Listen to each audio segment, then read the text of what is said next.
Vítejte na kanále Tenisový test, kde testuji tenisové vybavení, abych vám poté o něm něco řekl. V tomhle videu si povíme něco o novém zpracování víčka u tenisových míčků Wilson US Open. Jestli je tady to řešení dobré nebo špatné, protože všechno má svá pro i proti. Takže zůstaňte napřímu, jdeme na to. Ještě než si budeme povídat tady o tom novém řešení, takového, řekněme, ekologického víčka na míčích Wilson US Open, tak musím pogratulovat Novaku Djokovičovi k výhře na Roland Garros ve finále proti Stefanosovi Tsitsipasovi. Věřte tomu nebo ne, tak já jsem z toho finále neviděl ani míček.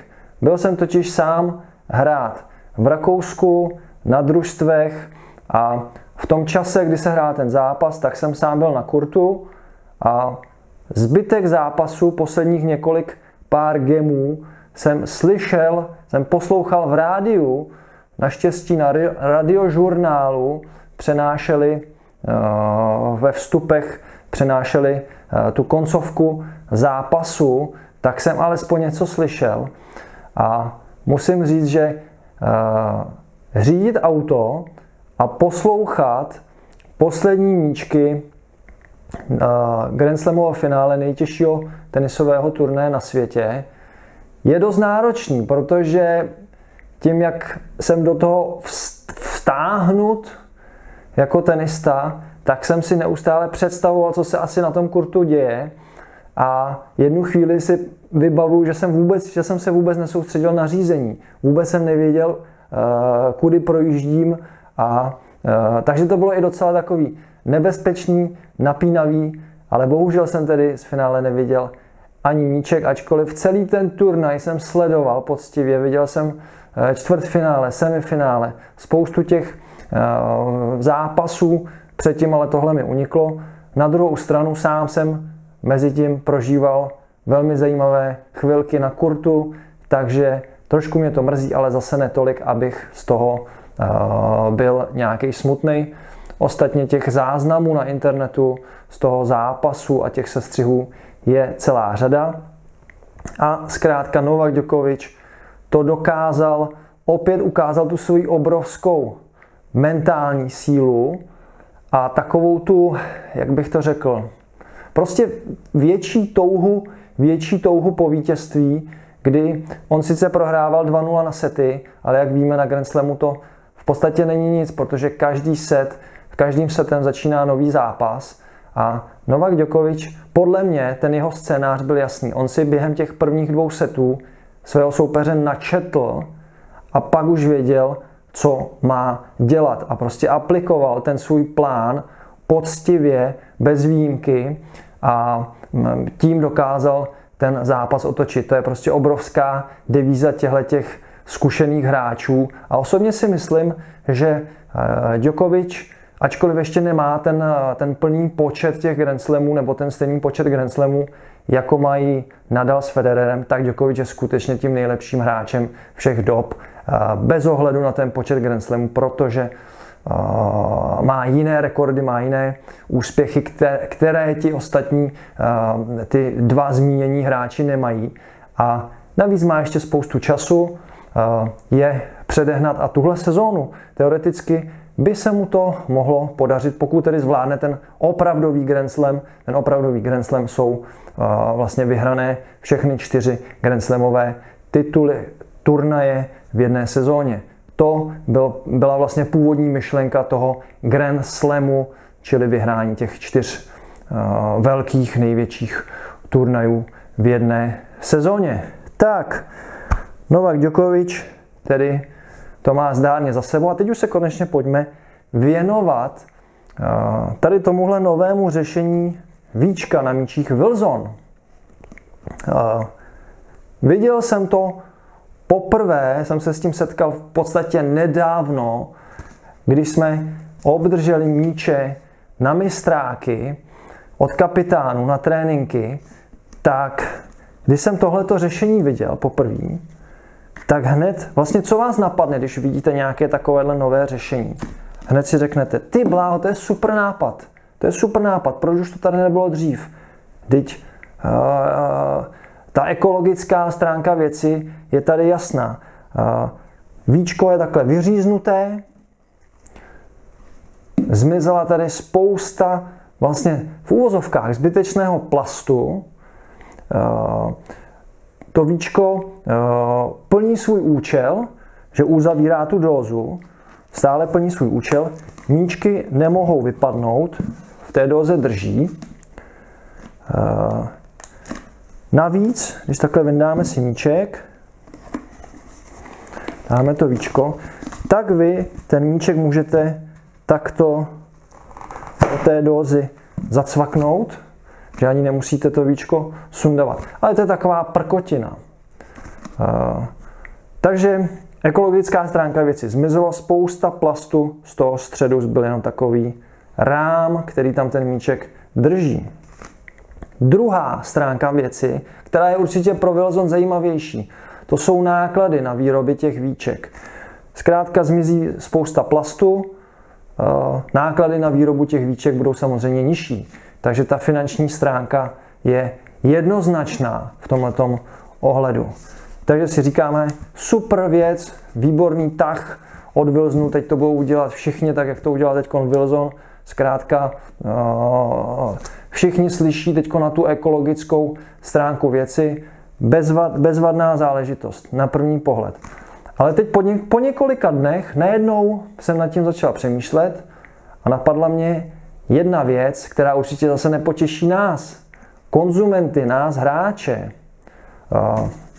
Vy, když si koupíte jako tenisový trenér, jako já, když si koupím 18 dos s míčema, se 4 míčema, což je 72 míčů, které nasypu do koše, to je takový ten počet, který se tam vejde do koše standardně, maximálně.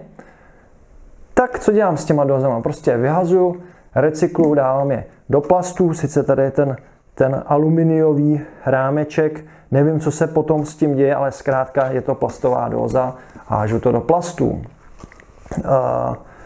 Takže se zbavím těch dóz, případně je můžu využít třeba na zahrádce, tak jak to dělám i já, že si z těch prázdných dóz udělám rezervoáry na vodu, dám to ke stromečkům, k rostlinkám, k rajčatům třeba.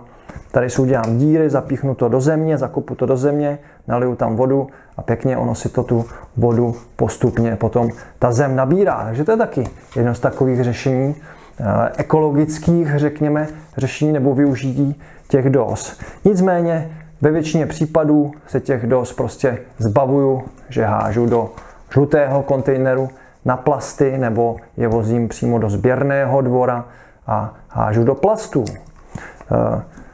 Ale to jsem tenisový trenér, zkrátka míče vysypu. Ale co individuální hráč? Jdete si zahrát s kamarádem tenis, koupíte si dózu s míčema, jdete na hodinku, otevřete dózu, zahrajete si hodinku, míče vložíte zpátky do dózy, uzavřete a tu dózu hodíte kam? Třeba do bagu, do nějaký tašky, hodíte to do auta. A co se ale stane? Ta dóza je vlastně otevřená. Je pořád otevřená. Co když 3 dny bude pršet? Vy máte tu dózu v autě. No počítejte s tím, že do té dózy se dostane spousta vlhkosti. Ty míčky nasajou spoustu vlhkosti. Obecně ty míče budou nasávat vlhkost samozřejmě mnohem víc, než když to víčko bylo vyplněné a ta dóza byla v uvozovkách hermeticky uzavřená. Ta dóza je prostě otevřená, ty míče jsou otevřený. Tam se může dostat cokoliv. Ale hlavně ta vlhkost. Je to jako když máte koš s míčema, který je taky otevřený, je neustále přístupný. Nicméně jako trenér tyhle ty věci neřešíte, protože prostě hrajete xx hodin denně a je vám to víceméně jedno. Ty míče jsou opravdu spotřební zboží. Ale pokud si jdete zahrát třeba 2krát v týdnu s jednou dózou s míčema, tak prostě počítejte s tím, že díky tomuhle řešení ty míče budou odcházet mnohem dřív, budou vlhnout, budou těžší na hraní, budou náročnější na hraní v určitých tedy podmínkách a zkrátka dobře to nahrává Wilsonu, protože vy si budete nuceni kupovat míče zase čím dál tím častěji, abyste zkrátka měli čerstvé kvalitní míčky. Takže není všechno zlato, co se třpytí. Vždycky je něco za něco. Nikdy nemůžeme získat 100% nějaký benefit s nějakým novým řešením. Vždycky je to na úkor něčeho. To je zkrátka, tak funguje svět. Tak funguje svět a nikdy nebude nic dokonalého. Tak jo. Takže tady to byl můj názor na nové víčko u míčů Wilson US Open, které je na první pohled fantasticky ekologické, ale na druhý pohled počítejte s tím, že zkrátka ty míče budou degradovat rychleji, budou mít horší vlastnosti, budou třeba těžší v určitých podmínkách. Ten melton bude odcházet dřív, zkrátka ten míček bude vstřebávat vlhkost a o to více bude opotřebovávat, o to více třeba bude i špinit a tak dále. Těch ale je tam zkrátka nyní mnohem víc, než když to víčko tu dózu v podstatě hermeticky uzavíralo.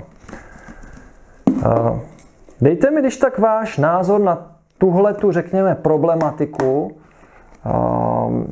pod video do komentáře, případně nějaký váš jiný tip, jak by se dalo vlastně, to zpracování těch dóz vylepšit, tak aby byly skutečně ekologické, aby byly výhodné i pro spotřebitele, i pro nás, pro hráče, aby plnily všechny ty funkce, jako je tedy ochrana míčků, uskladnění těch míčků, zkrátka bezpečné uskladnění míčků.